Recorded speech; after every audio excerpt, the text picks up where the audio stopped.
الحمدلله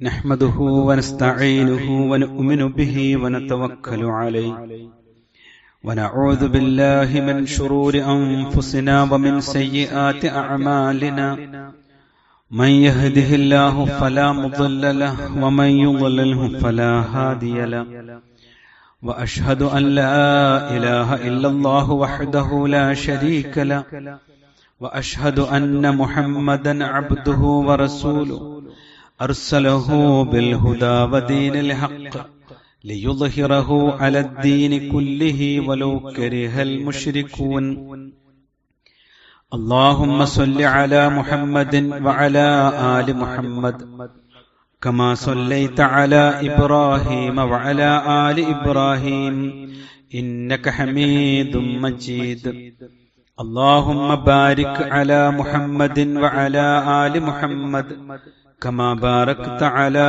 إبراهيم وعلى آل إبراهيم إنك حميد مجيد أما بعد فإن خير الكلام كلام الله وخير الهدي هدي محمد صلى الله عليه وسلم وشر الأمور محدثاتها وكل محدثة بدعة أعوذ بالله من الشيطان الرجيم بسم الله الرحمن الرحيم يا أيها الذين آمنوا اتقوا الله حق تقاته ولا تموتن إلا وأنتم مسلمون ومن آياته أن خلق لكم من أنفسكم أزواجا لتسكنوا إليها وجعل بينكم مودة ورحمة إن في ذلك لآيات لقوم يتفكرون. ബഹുമാന്യരായ സത്യവിശ്വാസി വിശ്വാസിനികളെ, അല്ലാഹുവിന്റെ വിധിവിലക്കുകൾ ജീവിതത്തിന്റെ എല്ലാ മേഖലകളിലും കാത്തുസൂക്ഷിക്കണേ എന്ന് സ്വന്തത്തോട് തന്നെയും നിങ്ങളിൽ ഓരോരുത്തരോടും പ്രത്യേകമായി ഓർമ്മപ്പെടുത്തുകയാണ്, വസിയത്ത് ചെയ്യുകയാണ്. ഇന്ന് വലിയ മാനസിക സംഘർഷം ചില രക്ഷിതാക്കൾ അനുഭവിക്കുന്നുണ്ട്. പ്രായപൂർത്തി ആയിട്ടും വിവാഹത്തിന് സമ്മതിക്കാത്ത ആൺകുട്ടികളും പെൺകുട്ടികളുമാണ് ഇന്ന് കുടുംബത്തെ മാനസിക സംഘർഷത്തിന്റെ കാരണങ്ങളായിട്ടുള്ളത്. പല വീടുകളിലും അതിന്റെ പേരിൽ രക്ഷിതാക്കളും മക്കളും തമ്മിൽ, പ്രത്യേകിച്ച് പെൺകുട്ടികളും തമ്മിൽ വലിയ വാഗ്വാദങ്ങളും തർക്കങ്ങളും നടക്കുന്നുണ്ട്. ഇതിന്റെ ദുരന്തം രണ്ടു കൂട്ടരും, രക്ഷിതാക്കളും മക്കളും, വലിയ മാനസിക സംഘർഷങ്ങളിലേക്ക് തള്ളിവിടപ്പെടുന്നു എന്നതാണ്. സഹോദരങ്ങളെ, ഇതൊരു വലിയ പ്രതിസന്ധിയാണ്. ഈ പ്രതിസന്ധി ശരിയാം വണ്ണം വിലയിരുത്തുകയും പരിഹാരം കാണുകയും ചെയ്യേണ്ടുന്നതിന്റെ സമയം യഥാർത്ഥത്തിൽ മുസ്ലിം സമുദായത്തിൽ അതിക്രമിച്ചിട്ടുണ്ട്. അതുകൊണ്ട് തന്നെ ആദ്യം ഇതിന്റെ കാരണങ്ങൾ എന്താണ്, എങ്ങനെയാണ് ഈ രൂപത്തിലേക്ക് നമ്മുടെ മക്കൾ മാറിയത് എന്നത് മനസ്സിലാക്കണം. അവർക്കിടയിലേക്ക് വളർന്നു വന്ന ചിന്തകളിൽ പ്രധാനപ്പെട്ടത് കരിയറാണ് ജീവിതം എന്ന തെറ്റായ കാഴ്ചപ്പാടാണ്. തന്റെ വിദ്യാഭ്യാസവും തന്റെ ജോലിയും അത് മഹത്വവൽക്കരിക്കപ്പെട്ടുകൊണ്ട് അതാണ് ഏറ്റവും വലിയത് എന്ന തെറ്റായ കാഴ്ചപ്പാട് ഉണ്ടായിട്ടുണ്ട്. യഥാർത്ഥത്തിൽ ഒരു മനുഷ്യന്റെ കരിയർ രൂപപ്പെടുന്നത് തന്നെ അവന് ജീവിക്കാൻ വേണ്ടിയാണ്, അവന്റെ ജീവിതത്തിന് വേണ്ടിയാണ്. ഇതാണ് ഇവിടെ അട്ടിമറിക്കപ്പെട്ടിട്ടുള്ളത്. മറ്റൊന്ന്, ഇന്റർനെറ്റിന്റെ വരവോടുകൂടി പാശ്ചാത്യ ലോകത്ത് ശക്തിപ്പെട്ടിരുന്ന ഫെമിനിസ്റ്റ് ആശയങ്ങൾ നമ്മുടെ പെൺകുട്ടികൾക്കിടയിൽ വ്യാപകമായി തീർന്നു എന്നതും ഒരു വലിയ അപകടമാണ്. അവർ സമൂഹത്തോട്, പുതുതലമുറയോട് പറയാൻ ശ്രമിച്ചത് വിവാഹം എന്നത് ഒരു അടിച്ചമർത്തലാണ്. മറ്റൊന്ന്, വിവാഹം എന്നത് ഒരു പുരുഷാധിപത്യത്തിന്റെ ഏറ്റവും വലിയ രൂപമാണ് എന്നവർ ചിത്രീകരിച്ചു. മാത്രമല്ല, മാധ്യമങ്ങളുടെ സ്വാധീനം, സിനിമകളും റീൽസും ഒക്കെ ഇങ്ങനെ കുട്ടികളെ ചിന്തിപ്പിക്കുന്നിടത്തേക്ക് ഒരു ഘട്ടം കടന്നു വന്നിട്ടുണ്ട്. മറ്റൊന്ന് സഹോദരങ്ങളെ, നമ്മുടെ കുടുംബ ഘടനയിൽ വന്ന മാറ്റങ്ങളാണ്. അവർ യഥാർത്ഥത്തിൽ ഒരു നല്ല കുടുംബം, ഒരു നല്ല കുടുംബജീവിതം, ഒരു മാതൃക അവരുടെ ജീവിതത്തിൽ അന്യമായി കൊണ്ടിരിക്കുന്നു എന്നതും ഒരു വലിയ പ്രതിസന്ധിയായി നമുക്ക് കാണാൻ പറ്റും. ഇന്ന് തകരുന്ന കുടുംബങ്ങളുടെ വലിയ കഥകളാണ് നമ്മുടെ ചുറ്റുപാടും ഉള്ളത്. അതുകൊണ്ട് തന്നെ വിവാഹം കഴിഞ്ഞാൽ സ്വന്തം കരിയർ ഉപേക്ഷിക്കേണ്ടി വരുമെന്ന ചിന്തയും ഇന്ന് വളരെ വളർന്നു വലുതായിട്ടുണ്ട്. ഇത് മാതാപിതാക്കളെയും സ്വാധീനിച്ചിട്ടുണ്ട് എന്നതാണ് വസ്തുത. ഞാൻ ഇത്രയും പറഞ്ഞു വെച്ച ആമുഖം, സഹോദരങ്ങളെ, ഇതിൽ ഏത് കാഴ്ചപ്പാടിലാണ് നമ്മളുള്ളത്? ഇതേ ചിന്തകൾ തന്നെയാണോ നമുക്കും ഉള്ളത് എന്ന് നമ്മൾ അറിയണം. യഥാർത്ഥത്തിൽ നമ്മൾ അറിയാതെ ഈ ഒരു പാശ്ചാത്യമായ കാഴ്ചപ്പാടിലേക്ക് നാമും വഴിമാറിക്കൊണ്ടിരിക്കുന്നുണ്ട്. അങ്ങനെ സംഭവിക്കുമ്പോഴുള്ള ദുരന്തം, അവസാനം ഇസ്ലാമികമായ ജീവിതം തന്നെ നമുക്ക് അന്യമായി തീരും. ഇസ്ലാമിൽ പലിശ ഹറാമാണ്.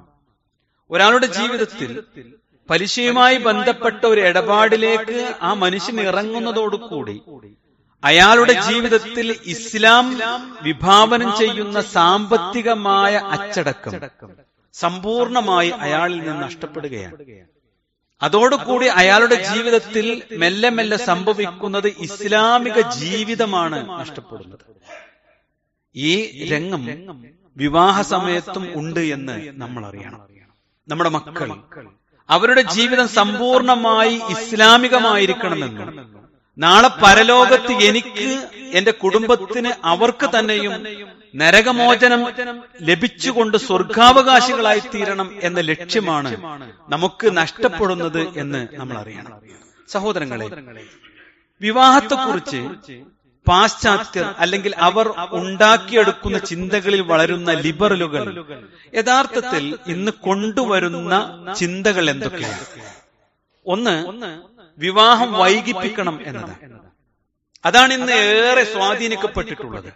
വിവാഹം വൈകിക്കൊണ്ടാണ് തന്റെ ജീവിതത്തിൽ നടക്കേണ്ടത് എന്നും അതിൽ യാതൊരു കുഴപ്പവും ഇല്ല എന്ന ചിന്തയാണ് കൊണ്ടുവരപ്പെടുന്നത്. എന്നാൽ ഇസ്ലാം, പവിത്രമായ ഇസ്ലാം, ഒരു മനുഷ്യന് സമയമായാൽ ഉടനെ വിവാഹം ചെയ്യണം എന്നാണ്.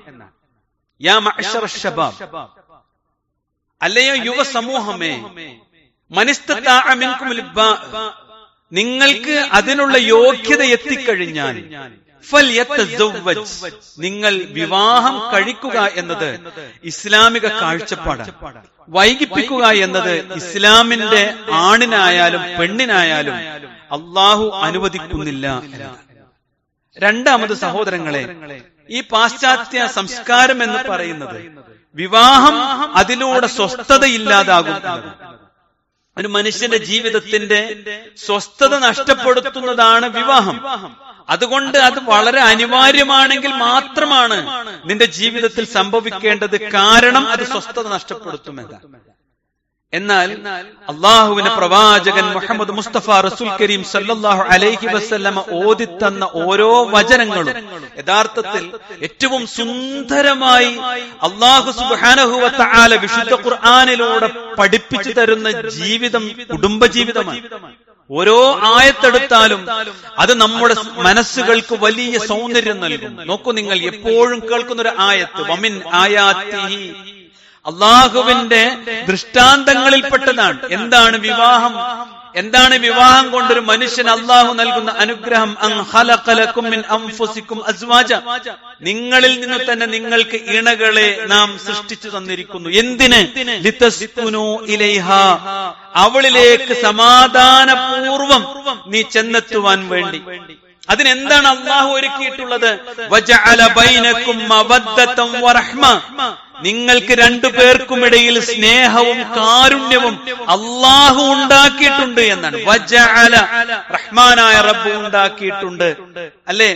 അതുവരെ അന്യരായിരുന്ന, ഇസ്ലാമികമായി തനിക്ക് വിവാഹം അന്വേഷിക്കുന്ന ഒരു സന്ദർഭത്തിൽ തനിക്ക് ഇഷ്ടപ്പെട്ട ഒരു പുരുഷനെ കണ്ടാൽ, തനിക്ക് ഇഷ്ടപ്പെട്ട ഒരു സ്ത്രീയെ കണ്ടാൽ, അവർ രണ്ടുപേരും ഇഷ്ടപ്പെട്ട് വലിയുകൾ തീരുമാനിച്ച് ആ വിവാഹത്തെ കുറിച്ച് ചിന്തിക്കാൻ തുടങ്ങിയാൽ റഹ്മാനായ റബ്ബ് പറയാണ്, ആ മനുഷ്യർക്കിടയിൽ നിങ്ങൾക്ക് ജീവൻ നൽകിയതുപോലെ, നിങ്ങൾക്ക് കണ്ണിന് കാഴ്ച നൽകിയതുപോലെ, നിങ്ങൾക്ക് ആരോഗ്യം നൽകിയതുപോലെ റഹ്മാനായ റബ്ബ് വജഅല ബൈനക്കും മവദ്ദതൻ വറഹ്മ, അള്ളട്ട് തന്നതാണ്. ഇന്ന ഫീ ദാലിക ലആയാതിൻ ലിഖൗമി യതഫക്കറൂൻ, കാര്യങ്ങളൊക്കെ ഒന്ന് ചിന്തിക്കുന്നവർക്ക് ഇതിൽ വലിയ ദൃഷ്ടാന്തം ഉണ്ട് എന്നാണ്. അപ്പൊ ഇസ്ലാമികമായ വീക്ഷണം എന്ന് പറയുന്നത് സ്വസ്ഥതയും സമാധാനവും വിവാഹത്തിലൂടെ ലഭിക്കുമെന്നാണ്. പിശാചും പാശ്ചാത്യരും ഉണ്ടാക്കുന്നത് സ്വസ്ഥത നഷ്ടപ്പെടുത്തും എന്നാണ്. മൂന്നാമത് സഹോദരങ്ങളെ, ഇവന്മാരുണ്ടാക്കുന്ന വലിയൊരു വീക്ഷണം, നമ്മുടെ കുട്ടികളെ സ്വാധീനിക്കുന്ന വീക്ഷണം എന്ന് പറയുന്നത്, ജോലി എന്ന് പറയുന്നത് ഒരു സ്ത്രീകൾക്ക് കൂടിയുള്ള ബാധ്യതയാണ്, അല്ലെങ്കിൽ പ്രശ്നമാണ്. ജോലി ഇല്ലെങ്കിൽ വലിയ പ്രതിസന്ധിയാണ്. വിദ്യാഭ്യാസത്തെ കുറിച്ചല്ലോ ഞാൻ പറയുന്നത്, ജോലിയെ കുറിച്ച്. യഥാർത്ഥത്തിൽ അല്ലാഹു സുബ്ഹാനഹു വ തആല പഠിപ്പിച്ചത് വീടിന്റെ ചെലവ് എന്ന് പറയുന്നത് പുരുഷന്റെ ഉത്തരവാദിത്വമാണ് എന്നാണ്. ആ സഹോദരിക്ക് അതിൽ ബാധ്യതയില്ല. കാരണം അല്ലാഹു പറഞ്ഞു, അർരിജാലു ഖവ്വാമൂന അലൻ നിസാ, അല്ലാഹു സ്ത്രീകൾക്ക് മേൽ നിയന്ത്രണാധികാരം പുരുഷന്മാർക്ക് അല്ലാഹു നൽകിയിട്ടുണ്ട്. എന്തിന്? വെറുതെ പറഞ്ഞിട്ടില്ല.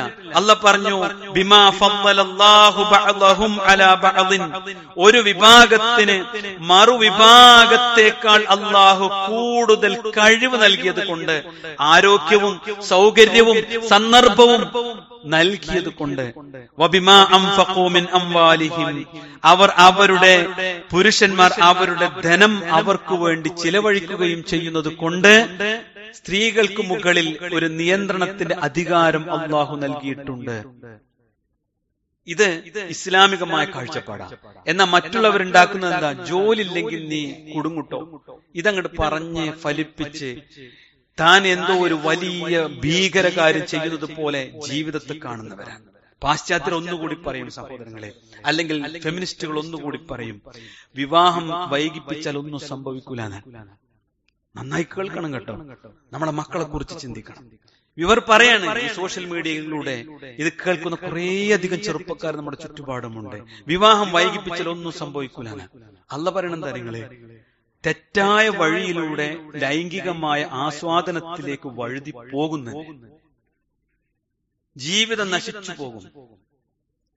റസൂലുള്ളാഹി സ്വല്ലല്ലാഹു അലൈഹി വസല്ലം പറഞ്ഞില്ലേ, അഅള്ളു ലിൽ ബസ്ർ വ അഹ്സനു ലിൽ ഫർജ്, നിങ്ങളുടെ കണ്ണുകൾക്ക് സുരക്ഷിതത്വം, കണ്ണുകൾ താഴ്ത്താൻ, നിങ്ങളുടെ കണ്ണിന്റെ ആകാംക്ഷകൾ അവസാനിപ്പിച്ച് നിങ്ങളുടെ ഇണകളിലേക്ക് നോക്കാൻ, വ അഹ്സനുൽ ഫർജ്, നിങ്ങളുടെ ലൈംഗികാവയവങ്ങളെ നന്നാക്കി തീർക്കാൻ. നിങ്ങൾക്കാണ് ഗുണം, ഒരു വ്യക്തിക്കാണ് ഗുണം. എന്നിട്ടുകൂടി റസൂലുള്ളാഹി പറഞ്ഞു, വമല്ലം യസ്തത്തി', അല്ല അവനവന് സാഹചര്യം ഒത്തുവന്നില്ല എങ്കിൽ ഫഅലൈഹി ബിസ്സൗം, അവൻ നോമ്പനുഷ്ഠിക്കട്ടെ. ഫഇന്നഹു ലഹു വിജാഉൻ, അത് അവനുള്ള സുരക്ഷിതമായ പരിചയാണ് എന്ന് റസൂലുള്ളാഹി സ്വല്ലല്ലാഹു അലൈഹി വസല്ലം. വിവാഹം വൈകിപ്പിക്കുന്നവർക്കിടയിൽ നമ്മളിങ്ങനെ നല്ല വാക്കുകൾ ഇങ്ങനെ കേൾക്കുക. എന്താ? Boyfriend, girlfriend, bestie, seasonship, situationship, ഇങ്ങനെ തുടങ്ങി എന്തെല്ലാം പേരാ. ഇതൊക്കെ ഇന്ന് വലിയ നല്ല വാക്കുകളാ. എന്താ ഇതിലൂടെ നടക്കുന്നത്? വിവാഹം കഴിക്കാതെ ആണും പെണ്ണും യാത്രയിൽ, സീസൺഷിപ്പ് എന്ന് പറഞ്ഞാൽ എങ്ങോട്ടേലും പോകുമ്പോ അവിടെ, ഒരു യാത്ര പോകുമ്പോ അവിടെ, എന്തൊക്കെ ബന്ധങ്ങളാ. ഇതിലൂടെ എന്താ നടക്കണേ? വ്യഭിചാരം മാത്രം. വിവാഹം വൈകിപ്പിക്കുമ്പോ ഇതിനെ പ്രോത്സാഹിപ്പിക്കപ്പെടുന്നു എന്നും ഇതിലൂടെ എന്റെ മക്കൾക്ക് ജീവിതമാണ് നഷ്ടപ്പെടുന്നത് എന്നും പലപ്പോഴും രക്ഷിതാക്കൾ തിരിച്ചറിയുന്നില്ല എന്ന്. മറ്റൊന്നെന്താ അറിയോ, ഇവന്മാര് പറഞ്ഞ് പഠിപ്പിക്കുന്നത് ദാരിദ്ര്യം ഉണ്ടാവുന്ന, ദാരിദ്ര്യം ഉണ്ടാവും. ജോലി ഇല്ലെങ്കിൽ, നിനക്കതിന് സാധിച്ചിട്ടില്ലെങ്കിൽ ദാരിദ്ര്യം കൊണ്ട് നീ വിവാഹം കഴിക്കണ്ട, മക്കളെ ഉത്തരവാദിത്തം ഏറ്റെടുക്കണ്ട, നീ ജീവിതത്തിൽ സ്വതന്ത്രമായി നടന്നു. എന്നാൽ യഥാർത്ഥത്തിൽ ഇസ്ലാം പറയുന്ന കാഴ്ചപ്പാട് നമുക്കെങ്കിലും ഒന്ന് മനസ്സിലാണ്ട് സഹോദരങ്ങളെ, വിശ്വാസികളെ, നമുക്കെങ്കിലും മനസ്സിലാണ്ടേ. റഹ്മാനായ റബ്ബ് പറഞ്ഞ എന്താണെന്നറിയോ, ബർക്കത്ത് വർദ്ധിക്കും, ബർക്കത്ത് വർദ്ധിക്കും. മാത്രമല്ല ദരിദ്രരാണെങ്കിൽ പോലും വിവാഹം കഴിപ്പിക്കണം. കാരണം അല്ലാഹു സുബ്ഹാനഹു വ തആല പറഞ്ഞു, അൻകിഹുൽ അയാമാ മിൻകും വസ്സാലിഹീന മിൻ ഇബാദിക്കും വ ഇമാഇക്കും. നിങ്ങളിൽ നിന്ന് അവിവാഹിതർ, നല്ലവരായ സ്ത്രീകൾ, അടിമകൾ, ഇവരൊക്കെ വിവാഹം കഴിപ്പിക്കണെ കുറിച്ച് പറഞ്ഞിട്ട് അല്ലാഹു പറഞ്ഞു, ഇൻ യകൂനു ഫുഖറാഅ യുഅനിഹുമുല്ലാഹ് മിൻ ഫദ്ലി. നിങ്ങളെ കൂട്ടത്തിൽ ദാരിദ്ര്യമുള്ള ആളുകളാണോ, അള്ളാന്റെ തൃപ്തി ആഗ്രഹിച്ചുകൊണ്ട് റഹ്മാനായ റബ്ബിന്റെ വിധികൾ പാലിക്കാൻ വേണ്ടി പേടിച്ചുകൊണ്ട്, നാദാ എന്നെ സംരക്ഷിക്കണേ എന്ന ആഗ്രഹത്തോടു കൂടിയാണ് ഒരാൾ വിവാഹം കഴിച്ചത് എങ്കിൽ യുഗ്നിഹിമുല്ലാഹു മിൻ ഫദ്ലി, അല്ലാഹു അവന്റെ അനുഗ്രഹം കൊണ്ട് നിഅമത്ത് നൽകുക തന്നെ ചെയ്യും. വല്ലാഹു വാസിഉൻ അലീം, അല്ലാഹു എല്ലാം അറിയുന്നവനാണ്. എത്ര സുന്ദരമാണ് അല്ലാഹുവിന്റെ വാക്കുകൾ. റസൂലുള്ളാഹി സ്വല്ലല്ലാഹു അലൈഹി വസല്ലമ പറഞ്ഞു, തസവ്വിജൂ ഫഇന്നഹു യുവസ്സിഉല്ലാഹു ലക്കും ഫിർറിസ്ഖ്. നിങ്ങൾ വിവാഹം കഴിക്കൂ, നിങ്ങളുടെ ഉപജീവനത്തിൽ റഹ്മാനായ റബ്ബ് ബർക്കത്ത് നൽകുമെന്ന്. ഇതിനെയാണ് പിശാച് നമ്മിൽ നിന്ന് അകറ്റുന്നത് എന്ന് നമ്മൾ അറിയണം. പാശ്ചാത്യം പറഞ്ഞുകൊണ്ടിരിക്കുന്നത് എന്താ? ഇത്തരം ആളുകൾ പറഞ്ഞുകൊണ്ടിരിക്കുന്ന എന്താ?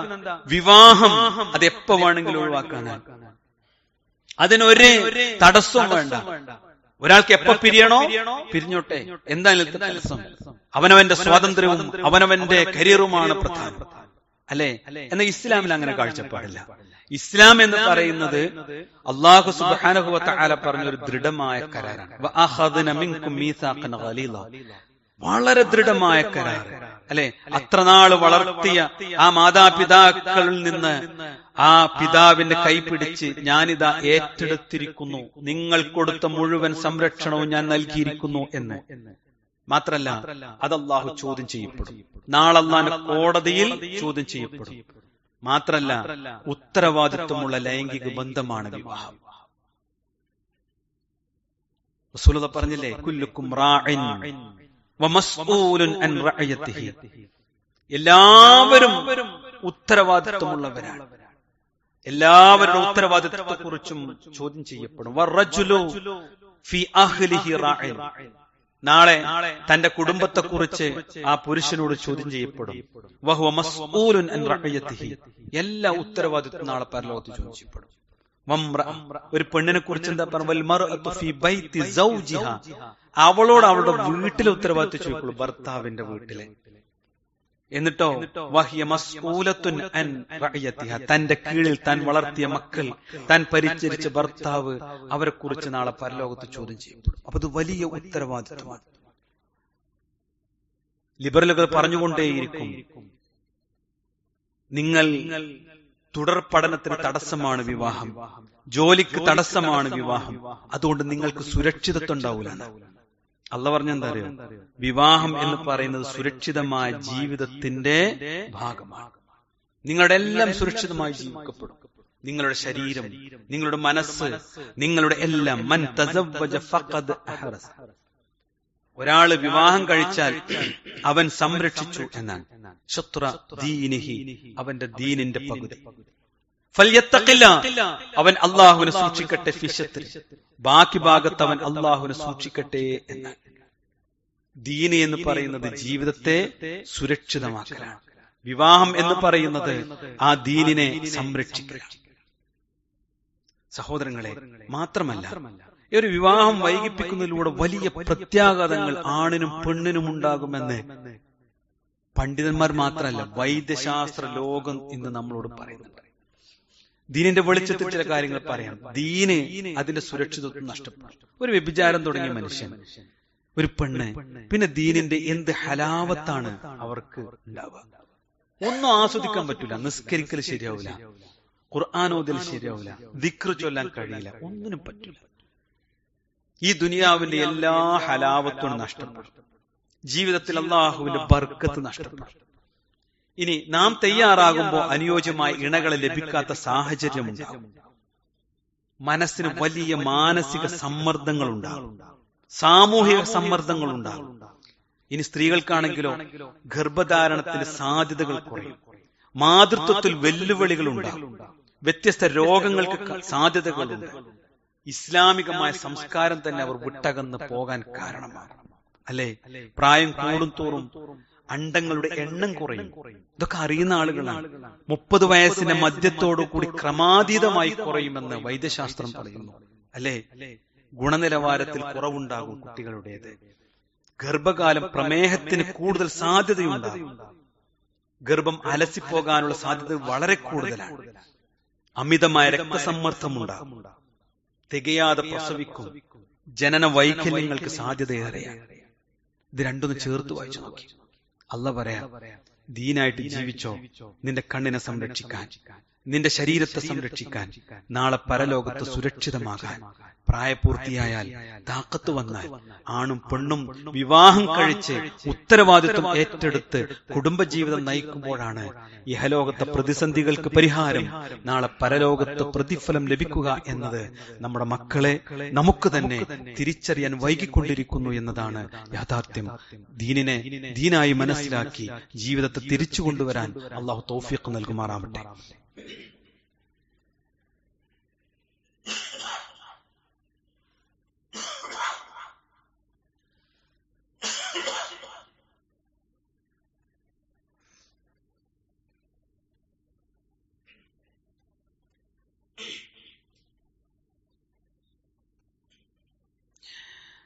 ഇന്നൽ ഹംദുലില്ലാഹ് വസ്സലാത്തു വസ്സലാമു അലാ റസൂലില്ലാഹ് വഅലാ ആലിഹി വസഹ്ബിഹി അജ്മഈൻ. അമ്മാ ബഅദ്. സ്നേഹാദരണീയരായ സത്യവിശ്വാസികളെ, അള്ളാഹുവിന്റെ വിധിവിലക്കുകൾ പാലിച്ചുകൊണ്ട് ജീവിക്കണേ എന്ന് ഒരിക്കൽ കൂടി ഓർമ്മപ്പെടുത്തുകയാണ്. നമ്മുടെ കുടുംബജീവിതത്തിലെ ഒരു ഭാഗമാണ് ഓർമ്മപ്പെടുത്തിയത്. ഈ പറഞ്ഞ കാര്യങ്ങളെല്ലാം ഇഹലോകത്തിന്റെ വിഷയം മാത്രമായി ആരെങ്കിലും വിചാരിക്കുന്നുവെങ്കിൽ നമ്മുടെ ജീവിതമാണ് ഏറ്റവും വലിയ പരാജയം. കാരണം ഈ പഠിക്കുന്ന കാര്യങ്ങളൊക്കെ നാളെ പരലോകത്ത് നമുക്ക് രക്ഷപ്പെടാനുള്ള മാർഗമാണ്. ഒരു ആണാവട്ടെ ഒരു പെണ്ണാവട്ടെ, അവർ വിവാഹം കഴിക്കുന്നത് അള്ളാഹുവിന്റെ കോടതിയിലേക്കുള്ള യാത്രക്കുള്ള മുന്നൊരുക്കമാണ്. കാരണം നാം ചെയ്യുന്ന കാര്യങ്ങൾ ആരും അറിഞ്ഞില്ല എന്ന് ഈ ദുനിയാവിൽ ചിലപ്പോൾ ഉറപ്പുവരുത്താൻ നമുക്ക് പറ്റും. ഭാര്യ അറിയാതെ, മക്കളറിയാതെ, സുഹൃത്തുക്കൾ അറിയാതെ പലതും രഹസ്യമാക്കി നമുക്ക് വെക്കാൻ കഴിയുമെങ്കിലും എല്ലാം കാണുകയും നിരീക്ഷിക്കുകയും രേഖപ്പെടുത്തുകയും ചെയ്യുന്ന ഒരു രക്ഷിതാവ് നമുക്കുണ്ട്. അതുകൊണ്ടാണ് അല്ലാഹ് പറഞ്ഞത്, വത്തഖുല്ലാഹ്, നിങ്ങൾ അല്ലാഹുവിനെ സൂക്ഷിച്ച് ജീവിക്കണം. വഅലമൂ, നിങ്ങൾ അറിയണം, നിങ്ങൾ പഠിക്കണം. അന്നല്ലാഹ ബികുല്ലി ഷൈഇൻ അലീം, അല്ലാഹു എല്ലാ കാര്യങ്ങളെക്കുറിച്ചും സസൂക്ഷ്മമായി അറിയുന്നവനാണ്. അല്ലാഹ് അറിയാതെ ഒന്നും നമ്മുടെ ജീവിതത്തിൽ സംഭവിക്കുകയില്ല. മറ്റൊന്ന് സഹോദരങ്ങളെ, നാം എത്ര ചെയ്തു കൂട്ടിയാലും, എത്ര വലിയ ജീവിതത്തിൽ എത്ര വലിയ തെറ്റുകൾ ഉണ്ടെങ്കിലും റഹ്മാനായ റബ്ബ് എല്ലാം അതിവേഗം വിചാരണ നടത്താൻ കഴിയുന്നവനാണ്. ഒന്നും വിട്ടുപോകൂല. നമ്മളെ മനസ്സിൽ എന്താരോ ഇതൊക്കെ പാടെ എവിടെ ഉണ്ടാവുക? ഈ കോടാനുകോടി മനുഷ്യരെ കാര്യമൊക്കെ പാടെ സൂക്ഷ്മമായി ആരാണ് വിലയിരുത്തുക? നമ്മൾ നമ്മളെ കുറിച്ച് പടച്ചോനായി വിചാരിച്ചതുകൊണ്ടാ. റഹ്മാനായ റബ്ബിനെ കുറിച്ച് അല്ലാഹ് പറഞ്ഞെന്തറിയോ? വത്തഖുല്ലാഹ്, അല്ലാഹനെ നിങ്ങൾ സൂക്ഷിച്ച് ജീവിച്ചോ. ഇന്നല്ലാഹ സരീഉൽ ഹിസാബ്, റഹ്മാനായ റബ്ബ് അതിവേഗത്തിൽ വിചാരണ നടത്താൻ കഴിവുള്ളവനാണ്. അല്ലാഹ് വിചാരണക്കെടുക്കും. അതൊക്കെ ബോധ്യപ്പെടുത്തി നരകത്തിന്റെ സർട്ടിഫിക്കറ്റ് എന്താണെന്ന് പറഞ്ഞേക്കും. ചങ്ങലകളിൽ ബന്ധിച്ച് ആർത്ത് കരയുമ്പോ ആരുണ്ടാകൂല സഹോദരങ്ങളെ. ഇവിടെ ദുനിയാവാണ് സുഖമെന്ന് പറഞ്ഞ് പിന്നാലെ നടക്കുന്നവൻ മരിക്കാൻ കിടക്കൂലേ? ആ സെക്കൻഡിൽ ഒരു വാക്ക് പറയാൻ, ഒന്ന് സന്ദർശിക്കാൻ പോലും ഉണ്ടാവില്ല. അറിയോ, നമ്മൾ ഒറ്റ കൺ പോകേണ്ടി വരും. അവിടെ വിചാരണ റഹ്മാനായ റബ്ബ് അങ്ങോട്ട് നടത്തും.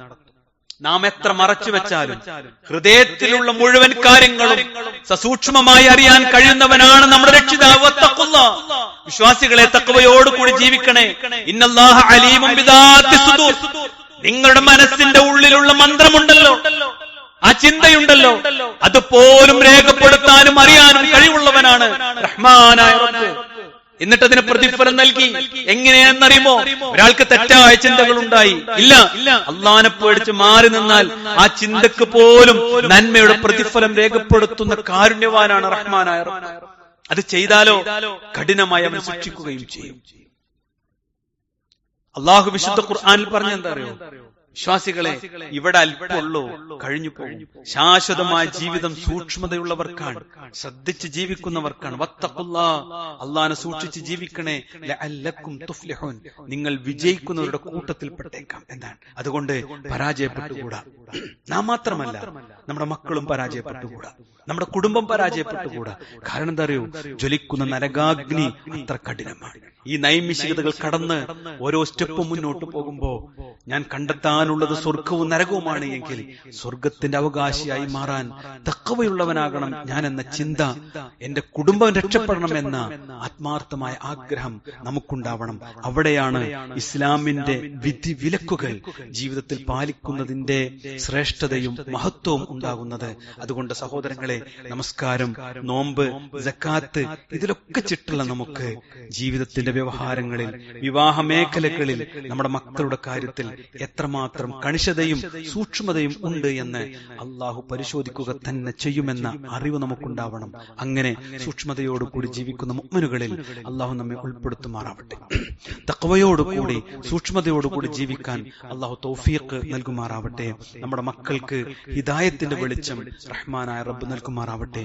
അവർക്ക് മുന്നിൽ മാതൃകയായി ജീവിക്കുവാനുള്ള തൗഫീഖ് അള്ളാഹു പ്രദാനം ചെയ്യുമാറാവട്ടെ. നമ്മുടെ കൂട്ടത്തിൽ രോഗികളായ ആളുകൾക്ക് അള്ളാഹു ശിഫ നൽകുമാറാവട്ടെ.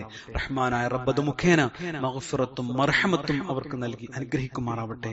മരണപ്പെട്ടു പോയ നമ്മുടെ മാതാപിതാക്കൾ, ബന്ധുജനങ്ങൾ, സഹോദരങ്ങൾ, ഭാര്യമാർ, മക്കൾ, ഭർത്താക്കന്മാർ എല്ലാവരെയും കൺകുളിർക്കി കാണുന്ന ആ പരലോകത്ത് സ്വർഗാവകാശികളായി അവരെയും നമ്മെയും അള്ളാഹു ചേർത്ത് അനുഗ്രഹിക്കുമാറാവട്ടെ.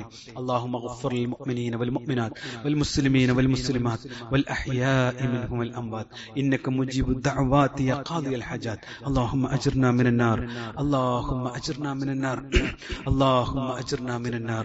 ربنا آتنا في الدنيا حسنة وفي الآخرة حسنة وقنا عذاب النار. آمين آمين برحمتك يا أرحم الراحمين والحمد لله رب العالمين.